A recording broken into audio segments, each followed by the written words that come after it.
ఒక సాధారణమైన కూలీ నాలి పనులు చేసుకుని జీవనం సాగించే వ్యవసాయ కుటుంబం. అలాంటి కుటుంబంలో ముగ్గురు సంతానం. రెండో కుమారుడికి అనుకోని వ్యాధిన పడి ఆ కుటుంబం తల్లడిల్లుతోంది. రెండో సంతానంగా పుట్టిన మగబిడ్డ అన్న ఆనందం కొంతకాలానికి తల్లిదండ్రులకు పెద్ద కష్టాన్ని తెచ్చిపెట్టింది. తమకు వచ్చిన కష్టం నుంచి ఏదో విధంగా బయటపడేలా సాయం చేయాలంటూ దీనంగా ఆ చిన్నారి తల్లిదండ్రులు పడే మౌన రోదన వర్ణాతీతం. కాలు కదపలేని స్థితిలో ఉన్న బాలుడికి వైద్య సాయం అందించాలని వేడుకుంటున్న ఒక పేద కుటుంబంపై ప్రత్యేక కథనం.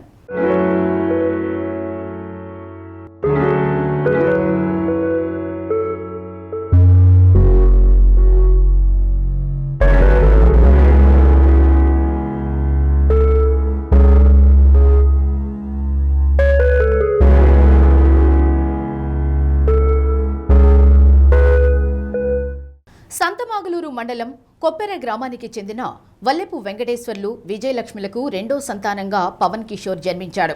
పుట్టిన దగ్గర నుంచి అందరిలాగే అల్లరి చేస్తూ తోటి పిల్లలతో ఆడుతూ పాడుతూ ఇంట్లో కలిగి తిరుగుతున్న ఆ చిన్నారికి 6వ ఏట ఉన్నట్లు ఉండి వ్యాధిన బారిన పడ్డాడు.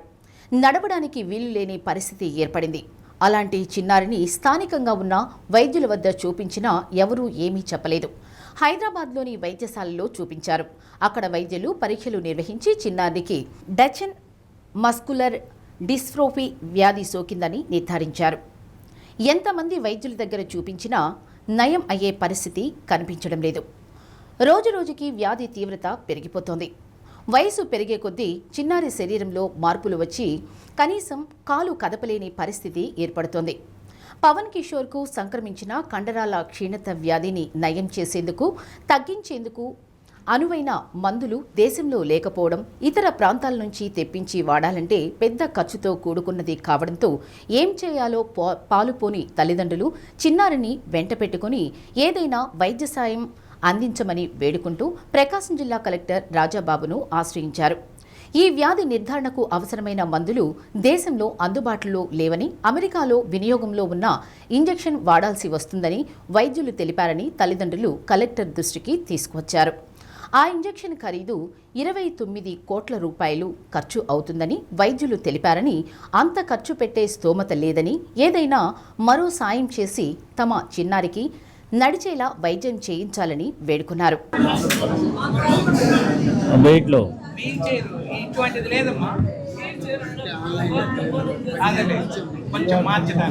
ఏంటది ఎలాంటిది ఉందట అంటే బాత్రూమ్ కోసం తీసి కూర్చోబెట్టాలి కదా సార్. వీల్చైర్ అయితే కొంచెం అబ్జర్వ్ చేస్తాను సార్. ఇబ్బంది కదా పెట్టండి. ఏం పేరు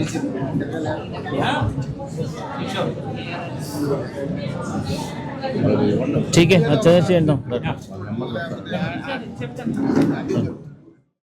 చిన్నారి ఆరోగ్య విషయం తెలుసుకున్న కలెక్టర్ రాజాబాబు స్పందించారు. విషయాన్ని ప్రభుత్వ ఉన్నతాధికారుల దృష్టికి తీసుకువెళ్తామని తెలిపారు. రిమ్స్ సూపరింటెండెంట్ మాణిక్యరావును పిలిచి పిల్లాడి ఆరోగ్య పరిస్థితి తెలుసుకుని మెరుగైన వైద్యం అందించేందుకు ఎటువంటి చర్యలు తీసుకోవచ్చో తెలుసుకొని చెప్పాలని ఆదేశించారు. తమ కుమారుడు పవన్ కిషోర్ 5 ఏళ్ల వరకు బాగానే ఉన్నాడని తల్లిదండ్రులు వెంకటేశ్వర్లు, విజయలక్ష్మిలు తెలిపారు. 6వ ఏట బాత్రూంకి వెళ్లిన చిన్నారి పైకి లేవలేక కండరాలు పట్టుకుపోయాయన్నారు. స్థానికంగా ఎంతోమంది వైద్యులకు చూపించినా ఫలితం లేదన్నారు. హైదరాబాద్, గుంటూరు, విజయవాడ ప్రాంతాల్లో చూపించామని తెలిపారు. వ్యాధి నయం కావడానికి వాడే ఇంజెక్షన్ 29 కోట్ల రూపాయలు ఖర్చవుతుందని వైద్యులు తెలిపారన్నారు. ప్రభుత్వం ఏదైనా సాయం చేసి తమ పిల్లవాడికి ఆరోగ్యం ప్రసాదించాలని వేడుకున్నారు. వల్లి వెంకటేశ్వర్లు మా అబ్బాయికి మస్కులర్ డిస్ట్రోఫీ 6 సంవత్సరాల నుంచి ఎక్కువగా అవుతుంది. కండరాలు చేయడం ఎక్కువయ్యి హైదరాబాద్ నిమ్స్ హాస్పిటల్ చూపించాం, మద్రాసు పాంచేరులో చూపించుకొచ్చాం. ఎక్కడ పోయినా పని కాలేదు. ఇప్పుడు గుంటూరు సిమ్స్లో కూడా చూపిస్తున్నాం. ఒక వెండిషన్ వచ్చి 26 కోట్లు అయిందంట. డిఎండి డిషన్ మస్కులర్ డిస్ట్రోఫీ బాబుకి వచ్చిన కలెక్టర్ గారికి వచ్చాం. ఆడికి వచ్చి గవర్నమెంట్ సాయం చేయాలని వచ్చాం కలెక్టర్ గారి దగ్గరికి. సార్ చేస్తామన్నారు, గవర్నమెంట్కి అప్లైమెంట్ చేస్తామన్నారు. కొప్పరం గ్రామం. మా అబ్బాయికి 6 సంవత్సరాల కాంచి ఇట్లా వచ్చింది మస్కులర్ డిస్ట్రోఫీ. చాలా హాస్పిటల్ తిరిగాము, ఏడ తిరిగినా కూడా నయం కాలేదు. మా అబ్బాయికి ఇక్కడ కలెక్టర్ గారికి వచ్చి మేము అర్జీ పెట్టుకున్నాము. మా అబ్బాయికి తగ్గేటట్టు చేయమని మేము గవర్నమెంట్ సహాయం చేయమని వచ్చాము. ఈ అబ్బాయికి పుట్టుకతో లేదు, మధ్యలో వచ్చింది మస్కులర్ డిస్ట్రాఫీ. మీరు ఎవరన్నా సహాయం చేసేవాళ్ళు ఉంటే సహాయం చేయండి అని మేము తెలుపుకుంటున్నాము.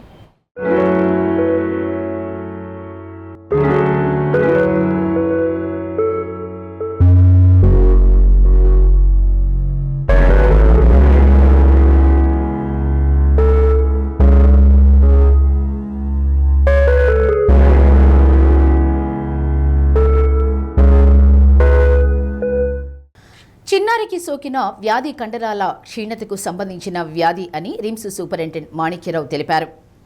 జన్యుపరమైన లోపం వల్ల వస్తుంది. కలెక్టర్ రాజాబాబు సూచనతో ఇప్పటికే మాట్లాడుతున్నామని, దీనికి అవసరమైన ఇంజెక్షన్ 26 కోట్లు అవుతుందని, ఇతర ట్యాక్సులతో కలిపి 29 కోట్లు అవుతుందన్నారు. ప్రస్తుతం రాయవేలూరులోని వైద్యశాల వైద్యులతో సంప్రదిస్తున్నామని తెలిపారు. చిన్నారిని అక్కడకు పంపి వైద్యం అందించేలా చేసే ఏర్పాట్లు చేస్తున్నట్లు తెలిపారు. జన్యు లోపం వల్ల వచ్చే డిజార్డరు, జెనెటిక్ డిజార్డర్ లోపల కలిసాము. దానికి గుంటూరులో చూపించుకున్నారు. దానికి ఒక ఇంజెక్షన్ అమెరికాలో దొరుకుద్ది. దాదాపు 29 కోట్లు ఖర్చు అవుద్ది. అది మన గవర్నమెంట్ ఆఫ్ ఇండియాలో, అంటే మన భారతదేశంలో కూడా అది అవైలబిలిటీ లేదు. కానీ సిఎంసి వేలూరులో దానికి వేరే విధానంగా వైద్యం ఇస్తున్నారని మాకు తెలిసింది. మేము అక్కడికి పంపుదాం అనుకున్నాం. వేలూరు సిఎంసి.